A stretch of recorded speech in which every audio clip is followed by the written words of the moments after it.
Vou reproduzir a sua pergunta porque você não tá no microfone.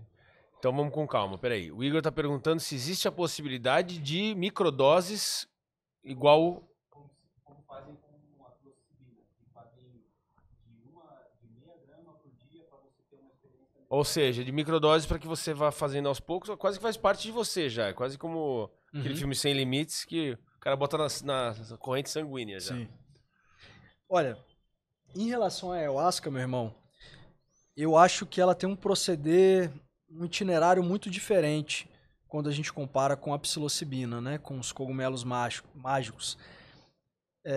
Primeiro por uma questão química, né, os componentes químicos da ayahuasca, eles não têm a mesma sensibilidade que os componentes do cogumelo, né, a psilocibina.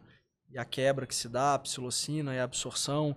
A microdose de cogumelo, ela é amplamente estudada, cada vez mais difundida, ainda não infelizmente no Brasil, mas principalmente em outras regiões do nosso planeta, como um instrumento terapêutico poderosíssimo, que em pequenas doses já revela possibilidades e alcance terapêutico para a pessoa lidar com traumas, com depressão, com ansiedade, transtorno de estresse pós-traumático, síndrome do pânico. As aplicações terapêuticas, as perspectivas de saúde mental da psilocibina são amplas, são magníficas, inclusive nesse estudo da microdosagem. Muito embora alguns outros estudiosos também recomendem experiências um pouco mais profundas, porque tem uma linha que depois que ela é atravessada, a experiência tende a ser mais profunda e alcance regiões também mais escondidas da sua psique, do seu inconsciente, e o benefício terapêutico tende a ser maior com doses um pouquinho maiores do que a microdose. Tá. Quando a gente fala da ayahuasca, quimicamente ela trabalha de uma outra forma. Então uma quantidade tão diminuta, ela tende a não oferecer efeito nenhum do ponto de vista químico. Certo. Mas quem sou eu para negligenciar, menosprezar, invalidar o que a ciência chama de placebo, né? Esse sugestionamento, a abertura é sincera de uma pessoa que ela vai trocar um estímulo por outro muitas vezes. Eu deixo de tomar aquele ansiolítico, aquele antidepressivo, e eu vou tomar uma cápsula que por si só ela vai estimular outras reflexões em mim. Eu não estou tomando aquele mesmo medicamento que eu não estou sentindo que está contribuindo para o meu crescimento, para eu conseguir lidar melhor com as coisas, gerenciar as minhas emoções, então eu vou testar isso aqui. Então, nesse aspecto, pode sim ter uma validade, uma contribuição. Eu não sou adepto e não recomendo, porque eu sou um entusiasta, um adepto, um praticante da cerimônia ritual em si. Do ritual, não é da magia da floresta. O líquido.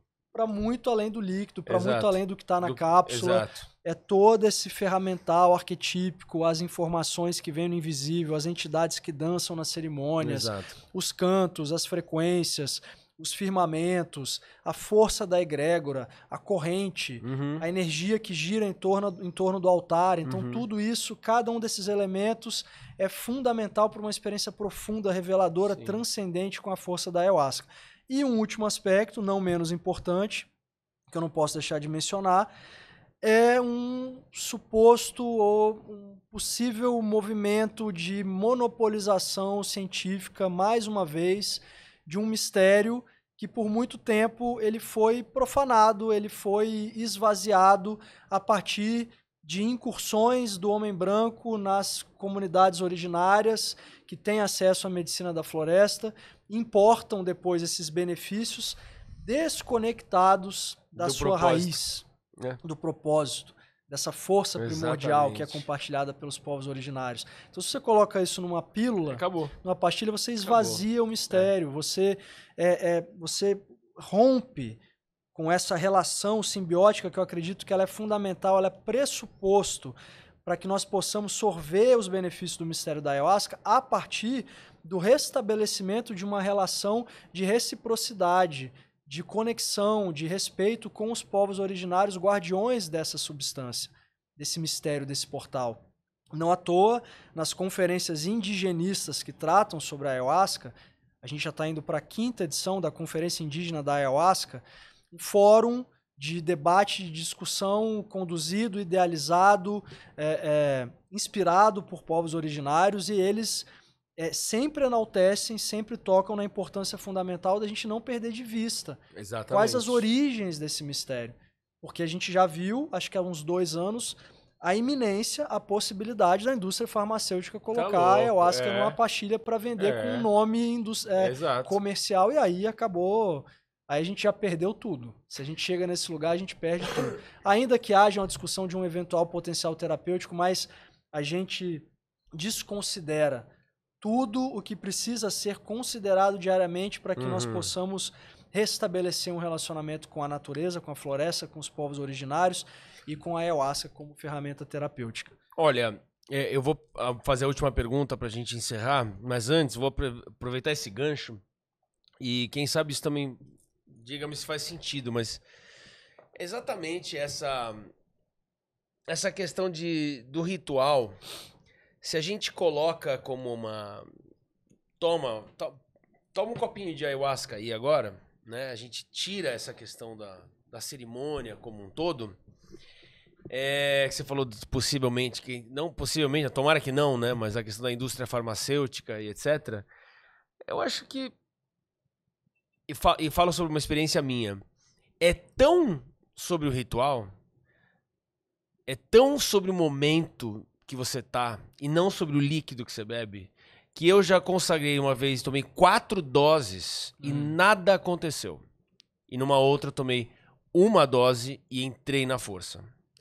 E ambos foram em lugares extremamente sérios. Então isso é prova de que não adianta um comprimido com ayahuasca dentro. Depende muito, é uma medicina, é algo muito diferente. Não se compara a nada. Esse é o meu relato que eu posso dizer. Então eu acho que assim, em cima de toda essa questão, todo o seu conhecimento, toda a parte técnica que você pode proporcionar, eu posso dizer isso em cima da sua pergunta, Igor, e que possa elucidar as pessoas para entenderem muito. É isso, eu acho que pode tentar, mas eu duvido que seja possível. E para concluir isso que eu tô falando antes de passar para você, porque se deixar a gente vai embora aqui trocando ideia. Quem sabe, por isso mesmo, é o que eu falo, como é que inventaram a ayahuasca? Como é que chegaram ao cipó e a folha? Porque tem que ser num negócio junto. Não dá para ser você tomando um comprimidinho.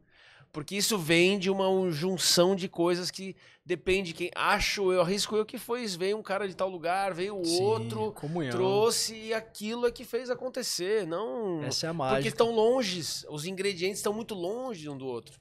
E ela aproxima, ela aproxima. E foi o que juntou, entendeu? Arrepia, cara. Arrepia, meu irmão. Ela junta, aproxima.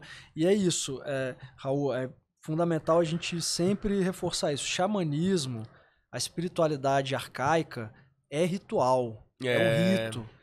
É essa manipulação de elementos e símbolos, essa evocação arquetípica que cria uma esfera de possibilidades extraordinárias que a nossa mente não alcança e que por si só nos emancipa de um estado mental que é acelerado, que é ansioso, que é apressado, que é amedrontado. E quando a gente evoca o poder do rito, o poder do mito, o poder da ritualística da floresta, essas fronteiras se dissolvem. A gente passa a perceber as pessoas de um outro lugar, com uma outra perspectiva. Sim. Já não tem mais as mesmas barreiras, já não tem mais o mesmo distanciamento. A gente se encanta, se apaixona novamente por essa reaproximação. É verdade. Inclusive com a minha própria essência, com a minha natureza divina, da qual não vou mais me afastar. E abrigado na minha essência, na minha natureza divina, eu vou caminhar pela vida, vou me relacionar com as pessoas num lugar também muito mais recíproco, simbiótico. Claro, gostando mais de si mesmo. Aprendi a me amar inteiramente, como a natureza nos ensina.